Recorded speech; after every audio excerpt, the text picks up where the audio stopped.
सुप्रभात विद्यार्थियों, मैं राजनाथ राम विद्या विहार इंटर कॉलेज सलारपुर वाराणसी के यूट्यूब चैनल में आप लोगों का स्वागत एवं अभिनंदन है। आज मैं आप लोगों को प्रत्यय के विषय में बतलाने जा रहा हूँ। किसके विषय में? प्रत्यय के विषय में। प्रत्यय की परिभाषा होती है प्रतीयते विधीयते इति प्रत्ययः। प्रतीयते विधीयते इति प्रत्यय। प्रत्यय दो प्रकार के होते हैं, कृदंत प्रत्यय या कृत प्रत्यय। जो प्रत्यय क्रिया या धातु के अंत में प्रयुक्त होकर नए शब्द बनाते हैं उन्हें हम कृत प्रत्यय कहते हैं। पहला है कृदंत प्रत्यय या कृत प्रत्यय। जो प्रत्यय क्रिया या धातु के अंत में प्रयुक्त होकर नए शब्द को बनाते हैं उसे हम क्या कहते हैं? कृत प्रत्यय कहते हैं। दूसरा है तद्धित प्रत्यय।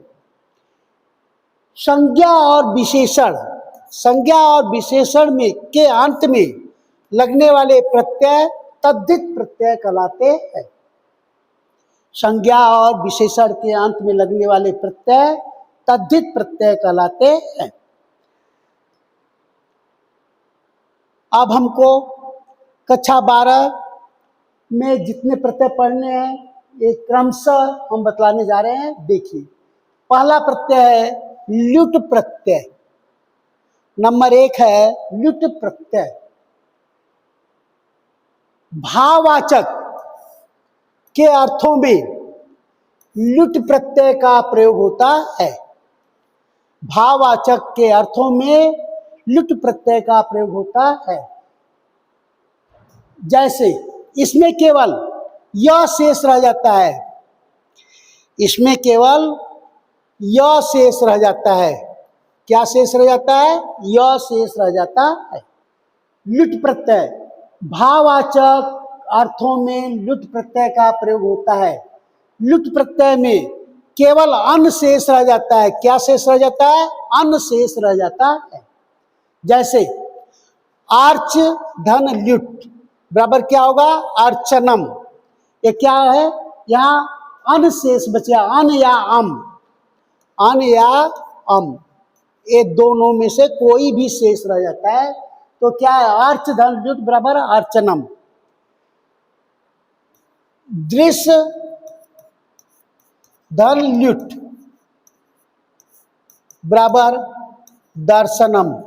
पठ धन ल्युट बराबर पठन। गम धन ल्युट बराबर गमनम। यह है तो ल्युट प्रत्यय भाववाचक अर्थों में ल्युट प्रत्यय का प्रयोग होता है। इसमें केवल अन या अम शेष रह जाता है। जैसे है अर्च धन ल्युट अर्चनम, दृश्य धन ल्युट दर्शनम, पठ धन ल्युट पठनम, गम धन ल्युट गमनम। अब दूसरा ये लुढ़ प्रत्यय। धातु में लुढ़ प्रत्यय जुड़कर कर्ता के अर्थ में संज्ञा शब्द बनाते हैं। यह प्रत्यय धातु से जुड़कर कर्ता के अर्थों में संज्ञा शब्द बनाते हैं। जैसे क्री धन लुढ़ बराबर क्या होगा? कारक। क्या है? कारक। पठ धन लुढ़ बराबर पाठक। गाय धन लुढ़ बराबर गायक। इसमें केवल अक शेष रह जाता है। क्या बचता है? इसमें केवल अक शेष रहता है। इसलिए देखिए यहाँ क्या है? कारक, पाठक, अक बचा है आखिरी में, पाठक, गायक। ये आखिरी में क्या बचा है?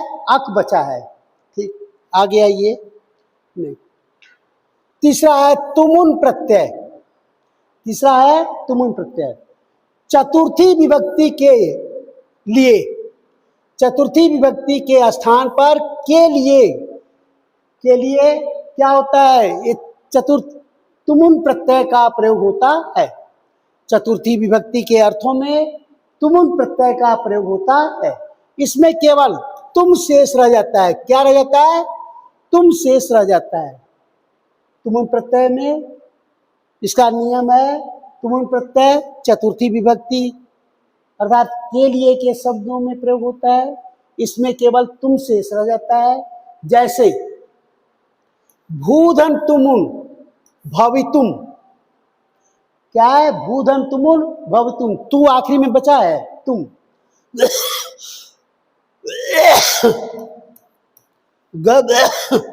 गम धन तुमुन,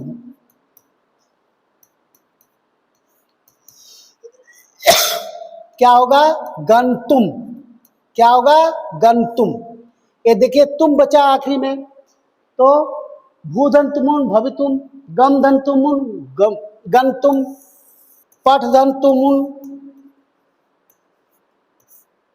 बराबर क्या होगा? पठितुम, लिख धन तुमुन बराबर लिखितुम, दृश्य धन तुमुन बराबर द्रष्टुम। ये देखिए हो गया। तुमुन प्रत्यय का प्रयोग चतुर्थी विभक्ति में होता है। जैसे भूधन तुमुन भवितुम, गम धन तुमुन गंतुम, पठ धन तुमुन पठितुम, लिख धन तुमुन लिखितुम, दृश्य धन तुमुन द्रष्टुम। अब आइए दूसरा, अक्त्वा प्रत्यय। आधा क आधा त व अक्त्वा प्रत्यय। जब दो क्रियाएं, एक ही व्यक्ति जब दो कार्य करता है तो एक कार्य की समाप्ति के बाद, जब एक कार्य पूरी हो जाती है उसके बाद दूसरी कार्य को बताने के लिए अक्त्वा प्रत्यय का प्रयोग होता है। जब जब कोई व्यक्ति एक कार्य करता है, उसके बाद वो कार्य पूरी करने के बाद दूसरा कार्य प्रारंभ करता है, तो वहां अक्त्वा प्रत्यय का प्रयोग होता है। इसमें केवल त्वा शेष रह जाता है। क्या शेष रह जाता है? त्वा शेष रह जाता है। जैसे पठ धन अक्त्वा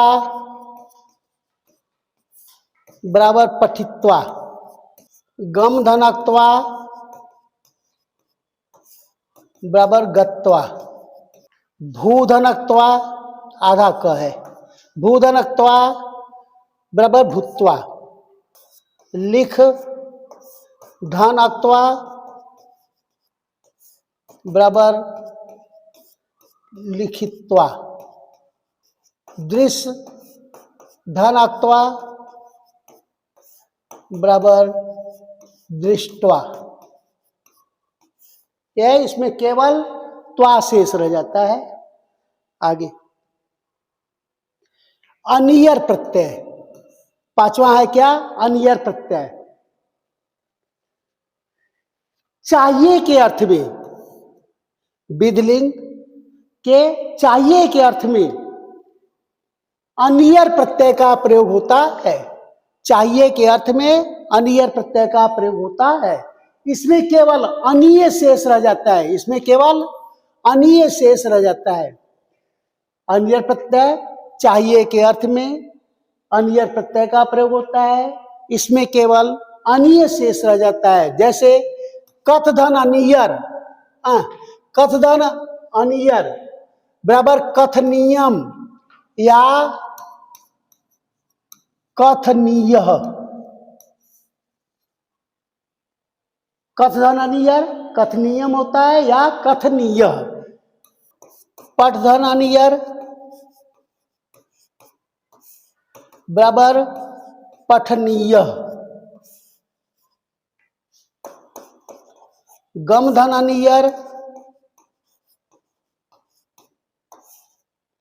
बराबर गमनीय।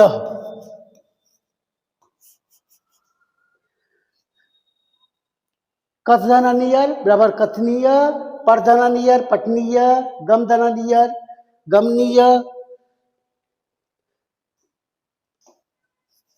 अर्च धन अनियर बराबर अर्चनीय।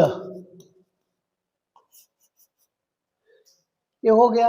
अब आइए टाप प्रत्यय, अगला क्या है? अगला प्रत्यय है टाप प्रत्यय। ये पुल्लिंग से स्त्रीलिंग बनाने के लिए, पुल्लिंग से स्त्रीलिंग बनाने के लिए टाप प्रत्यय का प्रयोग होता है। पुल्लिंग से स्त्रीलिंग बनाने के लिए टाप प्रत्यय का प्रयोग होता है। इसमें केवल आ शेष रह जाता है। पुल्लिंग से स्त्रीलिंग बनाने के लिए टाप प्रत्यय का प्रयोग होता है, इसमें केवल आ शेष रह जाता है। जैसे उदाहरण है क्षत्रिय धन टाप बराबर क्षत्रिया। ये देखिए क्षत्रिय पुल्लिंग है, इसके बाद टाप प्रत्यय लग गया तो क्षत्रिया हो गया। क्षत्रिया क्या है? स्त्रीलिंग है। अज धन टाप बराबर क्या होगा? अजा। क्या होगा? अजा। फिर एक कोकिल है, ये पुल्लिंग है और इसमें टाप प्रत्यय लगा दिए तो क्या बनेगा? कोकिला। कोकिला। इसी तरह सुत, सुत माने क्या है? पुत्र। सुत में टाप प्रत्यय लगा दिए तो क्या बना? सुता। सुता माने पुत्री होता है। ठीक है, यह है टाप प्रत्यय। नहीं, गिस प्रत्यय। कौन सा प्रत्यय है? गिस प्रत्यय। यह प्रत्यय पुल्लिंग से स्त्रीलिंग बनाने के लिए, पुल्लिंग से स्त्रीलिंग बनाने के लिए गिस प्रत्यय का प्रयोग होता है। किस प्रत्यय का प्रयोग होता है? गिस प्रत्यय का प्रयोग होता है। पुल्लिंग से स्त्रीलिंग बनाने के लिए गिस प्रत्यय का प्रयोग होता है। इसमें केवल यह शेष रहता है और जो अंत में स्त्रीलिंग शब्दों से जुड़कर गिस प्रत्यय बनाता है और इसमें केवल आखिरी में क्या बचता है? ई शेष रह जाता है। क्या शेष रह जाता है? ई शेष रह जाता है। पुल्लिंग से स्त्रीलिंग बनाने के लिए गिस प्रत्यय का प्रयोग होता है। इसमें वाक्य के अंत में केवल ई शेष रह जाता है। क्या शेष रह जाता है? ई शेष रह जाता है। जैसे नर्तक धन गिस, क्या होगा? नर्तकी। क्या होगा? नर्तकी। नर्तक धन गिस नर्तकी। नद धन गिस बराबर क्या होगा? नदी।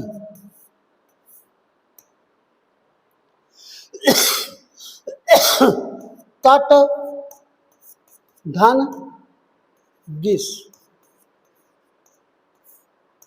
बराबर तटी। नद, नर्तक धन गिस बराबर नर्तकी, नद धन गिस बराबर नदी, तट धन गिस बराबर तटी। ये पुल्लिंग से स्त्रीलिंग बनाने के लिए गिस प्रत्यय का प्रयोग होता है। इसमें केवल ई शेष रह जाता है। तो ये प्रत्यय के विषय में आप लोगों को बता दिए। आप लोग शायद संभवतः सीख लिए होंगे, अभ्यास करिएगा। इसके बाद अगले दिन हम लोग दूसरे चैप्टर के साथ उपस्थित होंगे।